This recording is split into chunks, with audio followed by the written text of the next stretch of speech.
ఈమె దేవునికి, చెప్పండి మొదటి మాట, దేవునికి నమ్మకంగా ఉంది. అర్థమైంది కదా ఎలా తన యొక్క జీవితంలో పరిస్థితులు వచ్చాయో, ఎలాంటి పరిస్థితుల మధ్య తాను దేవునికి నమ్మకంగా ఉందో చూశాం. ఇక రెండో విషయానికి వస్తే,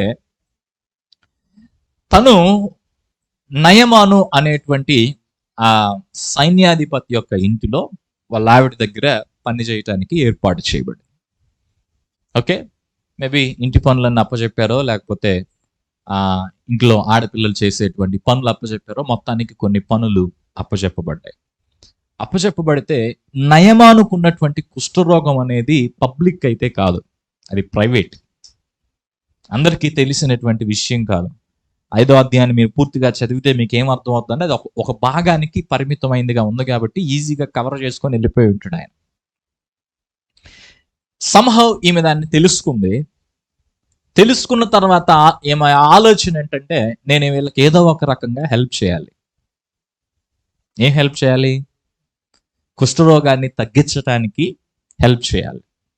కుష్ఠరోగాన్ని తగ్గించడానికి ఇప్పుడు ఆయన ఒక సైన్యాధిపతి అంటే మనకు ఎలా అర్థమవుతుంది? మన భారతదేశానికి ఒక కమాండర్ ఉంటే ఎలాగో అలాంటి వ్యక్తి అనమాట. పైగా ఆ దేశం అంతటి చేత గౌరవించబడేటువంటి వ్యక్తి, రాజుగారి దృష్టిలో చాలా గొప్ప వ్యక్తిగా నయమాను ఉన్నాడు. ఓకే, ఇంకో విషయం, ఇక్కడ ఈ యొక్క వ్యక్తిని గురించి మనం ఆలోచన చేస్తే, ఈ అమ్మాయి ఏదో ఒక రకంగా హెల్ప్ చేయాలంటే నయమాను కూడా చాలా రకాల హెల్ప్లు ట్రై చేసి ఉంటాడు. మెడిసిన్ కానీ దాని కొరకు ఎలాంటి విధానాలు ఉన్నాయి అవన్నీ కూడా పాటించుంటాడు. అయితే నేను ఇక్కడ మీ దృష్టికి తీసుకురావాలనుకుంటున్న విషయం ఏంటంటే, ఈమె ఎవరికి హెల్ప్ చేయాలనుకుంటుంది? ఆలోచిస్తున్నారా? ఈమె ఎవరికి హెల్ప్ చేయాలనుకుంటుంది? సాధారణంగా మనం ఎవరికి హెల్ప్ చేయాలనుకుంటాం? మనకి హెల్ప్ చేసిన వారికి హెల్ప్ చేయాలనుకుంటాం. మనకి సహాయం చేసిన వారికి సహాయం చేయాలనుకుంటాం. 2, మనకు సహాయం చేస్తారా లేదా అని లెక్కలేసుకొని వారికి సహాయం చేస్తాం.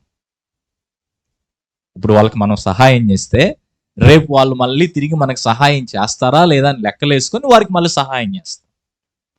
లేదా వీళ్ళకి సహాయం చేస్తే నాకు పేరు వచ్చిద్దా అని చూసుకొని సహాయం చేస్తాం. వీరికి సహాయం చేస్తే నా గురించి వీళ్ళు బయటికి వెళ్ళి మంచిగా చెప్తారా అనేది ఆలోచించుకొని సహాయం చేస్తాం. ఇవన్నీ పాజిటివ్ అనుకుంటే, ఎవరైతే మన మీద రాళ్ళేశారో, ఎవరైతే మనకు కష్టాన్ని కలిగించారో, ఎవరైతే మనల్ని బాధ పెట్టారో, ఎవరైతే మన యొక్క జీవితాన్ని అతలాకుతలం చేశారో, మన కలలన్నీ చెదరిపోయేటట్టుగా చేశారో, వాళ్ళ మేలును మనం కోరుకుంటామా? ఏమంటాను? నాశనం అయిపోవాలి అంతకంతకంట. నీకు ఈ గతి కాదు, నీకు అందుకే కుష్ఠరోగం వచ్చింది అని మాట్లాడతాం. ఆ కుష్ఠరోగంతో వాస్తవంగా ఏంటంటే, ఆ రోజుల్లో కుష్ఠరోగం వస్తే పబ్లిక్ లో తిరగటానికి లేదు. They have to stay in private, ప్రజలకు దూరంగా ఉండాలి. ఉజ్జియా అనే రాజు సైతము కుష్ఠరోగం వస్తే పోయి సపరేట్గా ఆయన అంతఃపురంలో చనిపోయే వరకు ఆడే ఉన్నాడు. ఇంకో విషయం, కుష్ఠరోగం వస్తే మీరు పాత నిబంధన అంతా పరిశీలిస్తే, కుష్ఠరోగం వస్తే క్షణాల్లో తగ్గిపోయిన వాళ్ళు ఉన్నారు. తర్వాత కొన్ని రోజుల తర్వాత కుష్ఠరోగం నుంచి స్వస్థత పొందినటువంటి వాళ్ళు ఉన్నారు. తర్వాత కుష్ఠరోగంతో మరణించిన వాళ్ళు ఉన్నారు. కుష్ఠరోగాన్ని వాస్తవంగా యూదులు ఎలా చూస్తారంటే, దేవుడు కొట్టిన దెబ్బగా దాన్ని చూస్తారు. అంటే పాపం, వారు చేసిన పాపాన్ని బట్టి ఆ కుష్ఠరోగం వస్తుంది అని యూదుల యొక్క అభిప్రాయం. ఈయన సిరియా సైన్యాధిపతి, దీన్ని కంపేర్ చేసి చూడమాకండి. అయితే ఆ విధంగా దేవుడే ఆ విధంగా వారికి ఆ కుష్ఠరోగాన్ని పెడితే దేవుడే దాన్ని తీసేయాలి. దేవుడు దాన్ని తీసివేయకపోతే ఇంకొక మార్గం అనేది లేదు. కాబట్టి ఇక్కడ ఈ నయమానుకు కలిగినటువంటి కుష్ఠరోగాన్ని బట్టి, బహుశా ఇశ్రాయేలు చిన్నది స్థానంలో మనం ఉంటే, నన్ను మా ఊరు నుంచి తీసుకొచ్చినందుకు నీకు భలే జరిగిందిలే అని సంతోషపడతాము. లేకపోతే మా అమ్మ నాన్నలకు నన్ను దూరం చేసినందుకు, మా కుటుంబాన్ని నువ్వు చిన్నాభిన్నం చేసినందుకు నువ్వు ఆ కుష్ఠరోగంతోనే చచ్చిపోవాలి, నేను ప్రార్థన కూడా చేస్తాను నీకు అట్ట జరగాలని. పైగా దీన్ని ఏమంటారో తెలుసా? దేవా న్యాయం చేయ్యా, మాకు ఏం చేయాలి? న్యాయం చేయ్యా. ఏం న్యాయం చేయాలి? నీ ప్రజలైన మమ్మల్ని వాళ్ళు ఇలా ఇబ్బంది పెట్టారయ్యా, నీ బిడ్డలైన మమ్మల్ని వాళ్ళు ఇబ్బంది పెట్టారయ్యా. సో వారు అంతకంతకు ఇబ్బంది పడాలి. వాళ్ళు తెలుసుకోవాలయ్యా. ఏం తెలుసుకోవాలి? నీ ప్రజలను ఇబ్బంది పెడితే ఏమైందో తెలుసుకోవాలయ్యా. చేసుంటారు ఇట్లాంటి ప్రార్థన. ఇలా ఆలోచన చేస్తాం, ఎందుకంటే మన మనస్సు అలాంటిది. కానీ దేవుని మనసు ఎలాంటిదో తెలుసా? మనము దేవునికి కీడు చేసినప్పటికీ, దేవునికి వ్యతిరేకమైన జీవితాన్ని జీవిస్తున్నప్పటికీ, దేవుడు మన విషయంలో దయ కలిగి, జాలి కలిగి వ్యవహరించేటువంటి వాడుగా ఆయన ఉన్నాడు. నేను ఒక వాక్య భాగాన్ని మీకు నేను చూపిస్తాను. అపోస్తుల కార్యములు 14వ అధ్యాయం 16-17 వచనాలు చూద్దాం. ఆయన గత కాలముల యందు సమస్త జనులను తమ తమ మార్గముల యందు నడవనిచ్చెను. ఒక్క నిమిషం ఆగండి. గత కాలమయందు సమస్త జనులను ఆయన తమ తమ మార్గముల యందు ప్రజలను నడవించి. అంటే అర్థం ఏంటి? ప్రజలందరూ చెప్పాలి. ప్రజలందరూ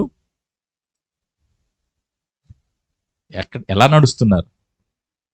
దేవుడి మార్గంలో నడుస్తున్నారా? వాళ్ళ మార్గంలో నడుస్తున్నారా? అంటే మీకు ఆ వచనం అర్థం కాలేదు. మళ్ళా చదవండి. ఆయన గత కాలముల యందు సమస్త జనులను తమ తమ మార్గంలో యందు నడవనిచ్చెను. అంటే వాళ్ళు దేవుని మార్గంలో నడుస్తున్నారా? వాళ్ళు సొంత మార్గంలో నడుస్తున్నారా? సొంత మార్గంలో నడుస్తున్నారు. సొంత మార్గంలో నడుస్తుంటే దేవుడు ఏం చేశాడు? వాళ్ళని నడవనిచ్చాడు. అంటే కొన్నిసార్లు మనం అనుకుంటాము దేవుడు అనుమతించినవన్నీ కూడా దేవుడికి ఇష్టమైనవి అనుకుంటాం.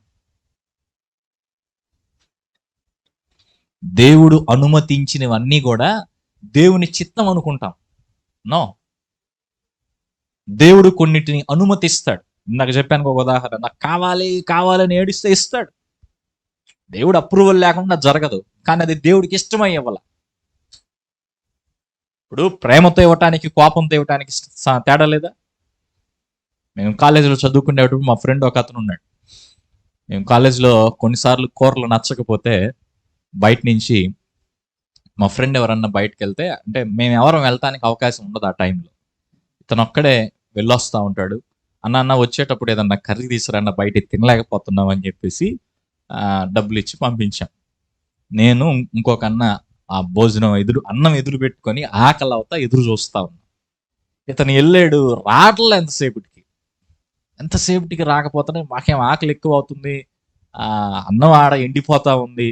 సరే ఇంకా రావట్లేదు ఏందా అని చెప్పేసి మేము ఫోన్ చేస్తున్నాం. ఫోన్ చేస్తుంటే ఫోన్ ఎత్తట్లా, రావట్లేదు, ఫోన్ ఎత్తట్లేదు. ఇక 4-5 సార్లు అలా చేసిన తర్వాత సడన్గా వచ్చాడు. వచ్చి మేము అక్కడ కూర్చున్నాం. ఆయన వాళ్ళంత దూరం నుండి ఆ చేతిలో తెచ్చాడు, కూర తెచ్చాడు, కవర్లు ఉన్నాయి. అక్కడి నుంచి ఇసిరేస్తే మొత్తం పడింది అనమాట. ఎందుకు ఇసిరేసాడో తెలియదు. మరి మేము ఫోన్లు చేసి ఇబ్బంది పెట్టామనా లేకపోతే ఏమైందో తెలియదు, కానీ తెచ్చాడు, ఇచ్చాడు. కానీ ఇష్టంతో అయితే ఇయ్యాల. అది మా ప్లేట్లో కొంచెం పడింది, మొఖాల మీద కొంచెం పడింది, చుట్టూ అంతా పెయింటింగ్ అలా ఇంకొంచెం పడింది. సో అనుమతించినవన్నీ కూడా చిత్తం అనుకోకూడదు. కొన్ని దేవుడు వేరే రకంగా మన జీవితంలో చేస్తూ ఉంటాడు. అయితే ఇక్కడ గత కాలముల యందు సమస్త జనులను తమ తమ మార్గముల యందు ఏం చేశాడు? నడవనిచ్చాను. అయితే నెక్స్ట్ మాట చూడండి. ఆయనను అంటే అంటే మనము మన యొక్క సొంత మార్గాలు ఏర్పాటు చేసుకొని నడుస్తూ ఉన్నప్పటికీ, దేవుని మార్గం విడిచిపెట్టి దేవుని మార్గం ఏదో తెలిసి దేవుని మార్గంలో నివసించకుండా కొనసాగకుండా మన ఇష్టానుసారమైన మార్గాల్లో మనం నడుస్తున్నప్పటికీ, ఆకాశం నుంచి వర్షమును, ఫలవంతములైన ఋతువులను దయచేయచ్చు, ఆహారాన్ని అనుగ్రహిస్తూ, ఉల్లాసముతో మన హృదయాలను నింపుతూ మేలు చేస్తూనే ఉన్నాడు. 5 మాటలు ఉన్నాడు. ఆకాశం నుంచి వర్షం మానుకునేది అది ఆయన చేతిలో ఉంది. వీళ్ళు నా మాట అంటలేదు కదా, నాకు కీడు చేస్తున్నారు కదా, నాకు కోపం రేపుతున్నారు కదా, నాకు శత్రువులుగా ఉంటున్నారు కదా అని చెప్పేసి వారికి నేను దీన్ని ఎందుకు ఇవ్వాలి అని దానికి విత్ హోల్డ్ చేసుకోలేదు ఆయన, బిగబట్టుకోలేదు. ఆయన ఇవ్వాల్సిన వర్షాన్ని ఆయన బిగబట్టుకోలేదు. 2, ఫలవంతమైన ఋతువులు లేకపోతే సంవత్సరం అంతా ఇది ఇలాగే వర్షాకాలం చలికాలం అంటే బాగుంటుందా? చాలా కష్టం. పోనీ సంవత్సరం అంతా ఎండాకాలం అంటే బాగుంటుందా? అది బాగుండదు. సో ఫలవంతమైనటువంటి ఋతువులు, ఏ ఋతువులో జరగాల్సింది ఆ ఋతువులో జరగాలి. కాబట్టి ఫలవంతమైన ఋతువులు, అవసరమైన ఆహారం, ఉల్లాసముతో మన హృదయాలను నింపటం, మేలు చేయడం దేవుడు చేస్తూనే ఉన్నాడు. ఎప్పుడు? మనం ప్రార్థన చేసినప్పుడా, దేవునికి ఇష్టంగా బ్రతుకుతున్నప్పుడా, దేవుని మార్గంలో నడుస్తున్నప్పుడా? ఏం చెప్తుంది వాక్యం?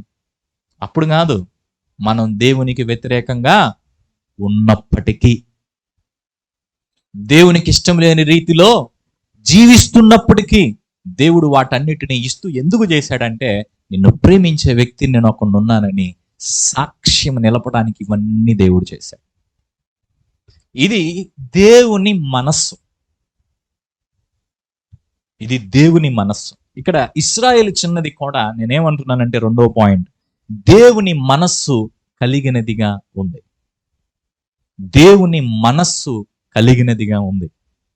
దేవుని మనస్సు కలిగి తనకు హాని చేసినటువంటి వారు, తన జీవితాన్ని ఇబ్బంది పెట్టినటువంటి వారు అవసరతల్లో ఉంటే, వారి యొక్క అవసరత తీర్చడానికి తాను ఏదైనా చెయ్యాలనేటువంటి శ్రద్ధ ఆమె వహించింది.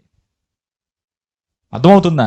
మన స్నేహితులుగా ఉన్నటువంటి వారు ఇప్పుడు దేవుని కొరకు మనుషులను సంపాదించడానికి మనం ఏ భూటానో లేకపోతే మ్యాన్మారో నేపాలో ఇంకొక దేశమో ఇంకొక రాష్ట్రమో వెళ్ళాల్సిన అవసరం లేదు.